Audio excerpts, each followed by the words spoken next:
वो नशा है। आप पढ़ने में बहुत तेज हो, उसका भी नशा है।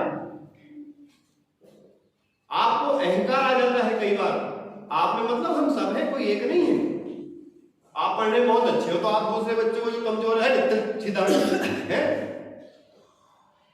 तो अगर हम पढ़ने में बहुत अच्छे हैं तो हमारा उत्तरदायित्व बनता है जो हमारे घर में कोई बच्चा है, हमारे पड़ोस में कोई बच्चा है, उसको भी हम प्रेरित करें, उसको भी हम अपने, अगर उसकी इच्छा है अपने पास बैठ के पढ़ाएं, उसको वो चीज बताएं जो उसको नहीं आती है। ये सामाजिक कार्य होता है। फिर देखना आप इस संसार के सबसे अच्छे व्यक्ति बन जाएंगे। जन्म से कोई अच्छा नहीं होता है, जो भी अच्छा बना है वो कहीं से बना है, कर्म से। आप जितने बच्चे यहां आए हैं, अगर इससे पहली वाली मीटिंग में कितने थे आप में से, कौन कौन थे? अच्छा, लगभग अधिकतर थे, है ना। तो पहले भीड़ ज्यादा थी, क्योंकि आपके थोड़ा एक ये हो गया, सूचना नहीं मिल पाई। उसका कारण ये रहा कि बीच में दीपावली का संडे आ गया था, तो वो कैंसिल हो गया, दूसरे संडे को होता है ना। इसलिए अगर आपको ये विचार यहाँ पे अच्छे लगते हैं तो हमें अपने आप को तो सुधारना ही है। अपने साथ में एक ऐसे व्यक्ति को लेके आओ जो आपको लगता है कि ये सही नहीं है, इसमें कुछ ना कुछ अवगुण है। जैसे मान लो गांव में खेलता रहता है, पढ़ता नहीं है, या मम्मी डैडी का कहना नहीं मानता है, तो ऐसे एक बच्चे को अपने साथ में आप लेके आया करो। दूसरी बात एक और है, जब तक हम खुद अपने कार्य को सही नहीं करेंगे, यही बात चलिए, तब तक किसी पे कोई प्रभाव पड़ना नहीं। और देखो यहाँ पे जितने लोग बैठे हैं ये अपने आप को सुधार लेंगे तो किसी ना किसी का तो भला होगा। भला कैसे बताओ? अभी रास्ते में या कहीं पे किसी को कोई प्रॉब्लम है तो आप क्या करोगे? हेल्प करोगे। और लेकिन आपकी मेंटलिटी ये है कि ये तो परेशान हो रहा है, बड़े तो हमें।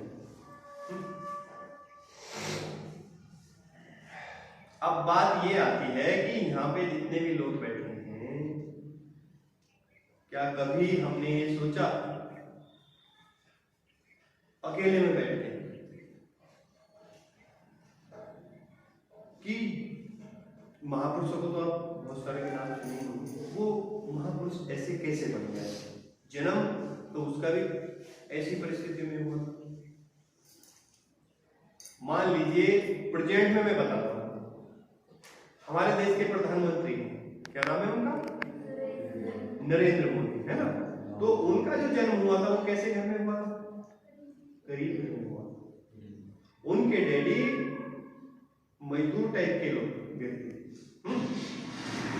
और वो सोचते यार हम तो गरीब हैं, हम क्या कर सकते हैं, हमारे पास तो कुछ भी नहीं है ना, हमसे कुछ नहीं होगा। तो वो आज पूरे विश्व में जितने देश है सब देशों के लीडर बन जाते हैं। बताओ, हाँ? एक गरीब घर में जन्म लेने वाला बच्चा पूरे भारत का नहीं, पूरे विश्व का लीडर है। आपको सारे देश उसकी बात मानते हैं। हाँ? तो ये कैसे सिद्ध हुआ? ये कर्म के द्वारा हुआ, ये हमने जो कार्य किए उसके द्वारा हुआ। तो आप जो है जब भी खाली हो, जब भी आपके पास कोई कार्य ना हो, तो ये चीज सोचो, एक नरेंद्र मोदी नहीं और भी बहुत सारे हैं, सुभाष चंद्र बोस। स्वास्थ्य, ये देखो मैं प्रेजेंट की बात, उस समय पहले की बात इसलिए आपको बता रहा हूं कि ज्यादा पहले तो सोचते थे यार पता नहीं क्या था, लेकिन ये तो अभी की बात है, 100 वर्ष पहले भी नहीं है। हाँ? सुभाष चंद्र बोस एक ऐसा व्यक्तित्व जिसने अंग्रेजों के खिलाफ और अपने देश के पक्ष में दूसरे देशों में भी जाकर के सेनाएं खड़ी कर दी। उनके लोग समर्थन में आ गए। हाँ? दूसरे देशों में जाके, कुछ देशों के मैं नाम बताऊं, जापान, जर्मनी, ताइवान, अनेक देश हमारे साथ में आ गए। और अंग्रेजों को लगा कि अब अगर हमने जितने देश गुलाम बना रखे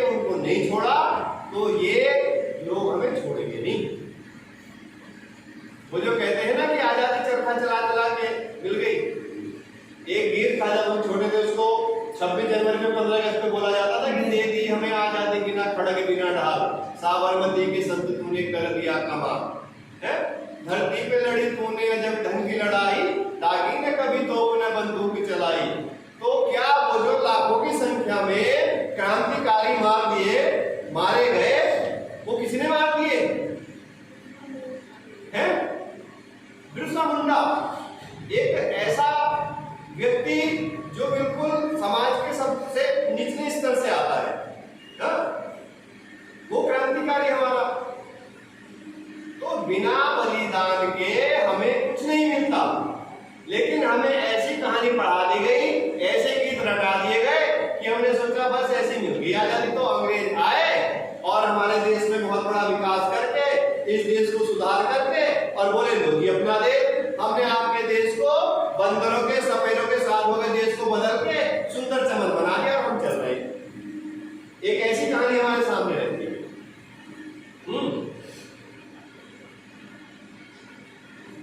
तो हमें जो है असली चीज को खोजना है। हमारे जो हीरो हैं वो शाहरुख खान नहीं है, सलमान खान नहीं है, ऋतिक रोशन नहीं है, जिनकी फिल्म देख देख के हम अपना समय खराब करते हैं। हमारे हीरो कौन है?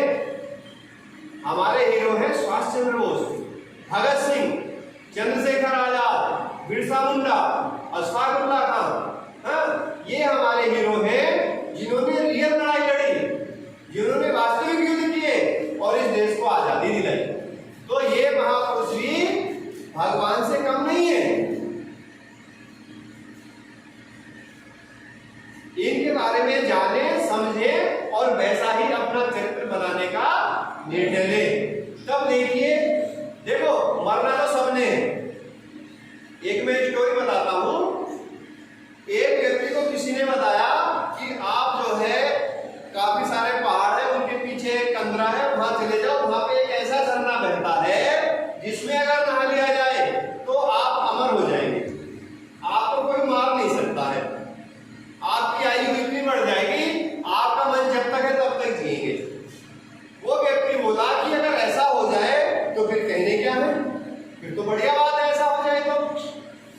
वो चल दिया और चलते चलते काफी जो मार्ग में उसको अवरोधक मिले उनको पार करते हैं, वो झरने के पास पहुंच गया। अब जैसे वो झरने में नहाने ही वाला था, तभी वहां पे एक तोता बैठा हुआ था, पक्षी तोता, पैरोट। वो बोला कि हे मनुष्य रुक जा, ऐसा अनर्थ मत कर, इस झरने में मत नहा। वो व्यक्ति बोला क्यों भाई, क्यों ना नहाऊं, मैं तो अमर होने गया हूं। अब इतनी दूर से तो मैं चल के आया, कितने महीने कठिनाई से ही, और अब मैं मेन स्थान पे पहुंचा हूं, तो तुमने बोल दिया कि इसमें मत नहा। बोला ये गलती मैंने की थी इसमें नहाने की।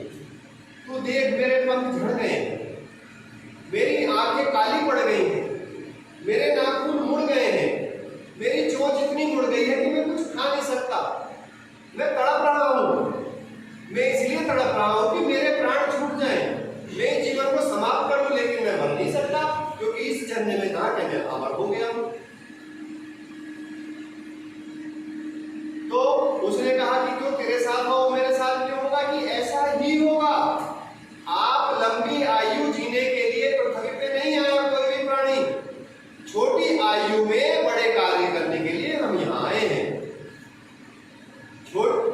ईश्वर अगर हमें 60, 50, 100 साल की आयु देता है तो वो हमें 1000 साल की भी दे सकता था, लेकिन जितनी लंबी आयु होती है उतने ही हम कार्य में शिथिल पड़ जाते हैं। जितना समय, मान लीजिए आपको 1 वर्ष मिला 1 क्लास पास करने के लिए, तो प्रतिदिन आप स्टडी करते हो ना, पढ़ते हो ना। अगर आपको बोल दिया जाए कि कक्षा 1 10 साल में पास करनी है, क्योंकि आपकी आयु 1000 वर्ष है, तो फिर आप प्रतिदिन पढ़ेंगे, प्रतिदिन कार्य करेंगे, 10 साल पढ़ेंगे यार, कर लेंगे नहीं। लेकिन आप कुछ भी नहीं करेंगे, आपकी हैबिट खत्म हो जाएगी, आप बिल्कुल बेकार हो जाएंगे, निष्फल हो जाएंगे। इसलिए जो व्यक्ति कम समय में अपने कार्य को ज्यादा से ज्यादा करता है, वही व्यक्ति महान बनता है, वही व्यक्ति समाज की नजरों में ऊपर जाता है, चढ़ता है। हाँ, तो जितने यहाँ पे आज विशेष रूप से बच्चे हैं उपस्थित, वो अपनी पढ़ाई पे, अपने कार्य पे, और जब भी आपको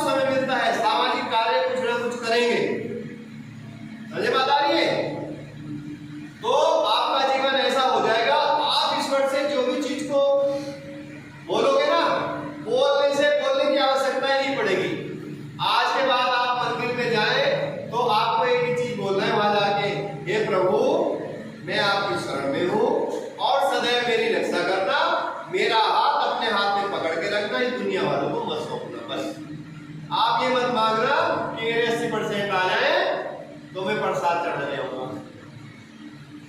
80% मंदिर में जाके ना आने।